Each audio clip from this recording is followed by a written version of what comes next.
कौनसी भी जिनिस अति हेले खराब होता है अर्थात लेंबू को अति चिपुड़िले पिता लगी थाए। तेबे प्रकृत में कौन लेंबू अत्यधिक चिपुड़िले पिता लगे?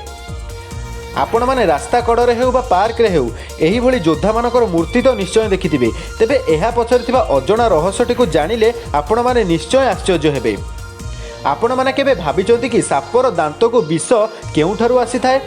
एही भली किछि चमत्कार तथ्य को जानिबा पई आम भिडियोटी को संपूर्ण शेष पर्यंत निश्चय देखंतु। तेबे चलंतु विलंब न करी आरंभ करिबा आमर आजिर विषय।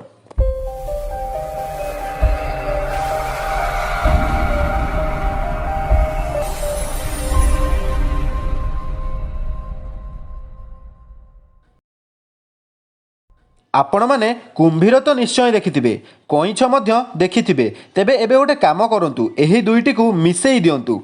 यह परिणत हो कुंभीर भली देखा जाउथिबा एक कईछरे। आपण माने एही जीवटी को देखि भाबुथिबे सतरे कोन एही भली जीव थांती? तेबे एहाकू आलिगेटर स्नैपिंग टर्टल कुहा जाए।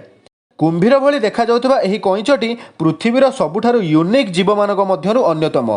तेबे आपण माने जानिले आश्चर्य हेबे जे एहार बाइट फोर्स एते अधिक जे एहा एक मनिषर हाड़ को भी थरकरे भांगी देई पारे।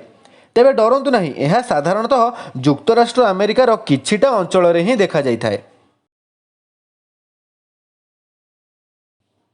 आपण माने रास्ता कड़े हो किंबा कौनसी पार्क रे हो विभिन्न योद्धा मानकर घोड़ा उपरे बसिथिबा मूर्ति तो निश्चय देखिथिबे, किंतु एही मूर्ति पछरे मध्य एक अजଣା रोचक तथ्यटी रहिछि जहाँ आपण माने जानि निश्चय आश्चर्य हेबे। तेबे जदि एक स्टाच्यू रे घोड़ार दुईटी जाक गोड़ उपरकू थिबो तेबे योद्धा जनक कौनसी युद्ध लड़िबा समय रे सेही ठारे ही मृत्युवरण करथिला बोली आपण माने जानिबे। तेबे जदि स्टाच्यू रे घोड़ार गोटिए गोड़ एहीपरि उपरकू थिबो तेबे जानिबे जे योद्धा जनक कौनसी एक युद्ध रे गुरुतर आहत होइथिला और युद्ध परे मृत्युवरण करथिला। तेबे जदि घोड़ाटीर चारिटी जाक गोड़ एहीपरि तले थिबो तेबे योद्धा जनक कौनसी युद्ध रे मृत्युवरण करिनथिला बोली जानिबे, बरं प्राकृतिक भावे कौनसी कारणरू मृत्युवरण करथिला। समुद्र पानी तो आपण माने समस्ते चाखिथिबे, हेले एहा एते लुणिया तथा खारिया काहेकि लागे केबे भाबिचंती कि? तेबे आपण माने जानी आश्चर्य हेबे जे समुद्र कूଳରେ थिबा विभिन्न प्रकार खनिज पत्थर जेउथरे लुणर मात्रा बहुत अधिक रही थाए, एहा जोगु ही समुद्र पानी लुणिया लागि थाए। एहा सह समुद्र तल भागरे थिबा भूमि फाटी पृथ्वी पृष्ठ भितर थिबा मैग्मा समुद्र पानी संस्पर्श रे आसीबा जोगु ही एहार पानी गरम रही थाए। एहा समुद्र पानी खारिया लागिबार एक कारण। आपण माने जानते कि समुद्र पानीर लुणिया अंश अलग अलग समुद्र रे अलग अलग रही थाए। एहा प्रकृत रे निर्भर करि थाए एक समुद्र रे केते नदी जाई मिसिचंती। पृथ्वी रे पाखापाखि 1.5 लाख लोक वर्ष को साप कामुड़ारे मृत्युवरण करथांती और पाखापाखि 5 लाख लोक साप कामुड़ारे गुरुतर भावे प्रभावित होइथांती। तेबे आपण माने केबे भाबिचंती कि सापर दांत को विष आसे केउठारु? एहा कोन असरंती भावे सापर दांत रे रही थाए?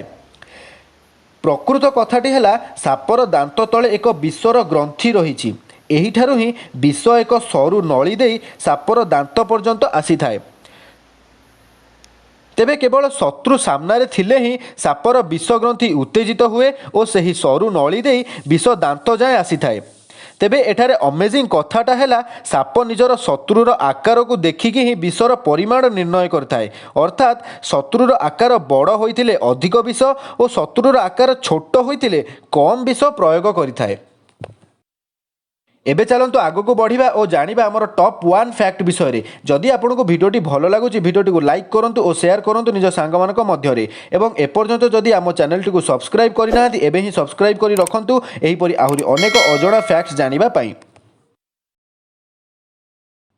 लेंबू अति चिपुड़िले पिता होता है। यही ढगटी तो समस्ते शुणिथिबे कि कौनसी जिनिस अति हेले खराब होता है, किंतु प्रकृत में कौन लेंबू अत्यधिक चिपुड़िले पिता लगे समस्ते हुए तो जानी नथिबे। तेबे लेंबू रे साइट्रिक एसिड थिबा जोगु एहा खट्टा लगे, किंतु लेंबूर मंजी और चोपारे मध्य रासायनिक पदार्थ थाए जहार ना फ्लेवोनॉइड और लिमोनॉइड होता है। यह ही पिता लागिबार प्रकृत कारण। आमे लेंबू को अधिक समय धरी चिपुड़िले चोपा और मंजीरू एही रासायनिक पदार्थ लेंबू रस सह मिसी एहाको खट्टा परिवर्ते पिता करिदिए। तेबे प्रकृत में लेंबू को अत्यधिक समय धरी चिपुड़िले यह पिता ही लगी थाए।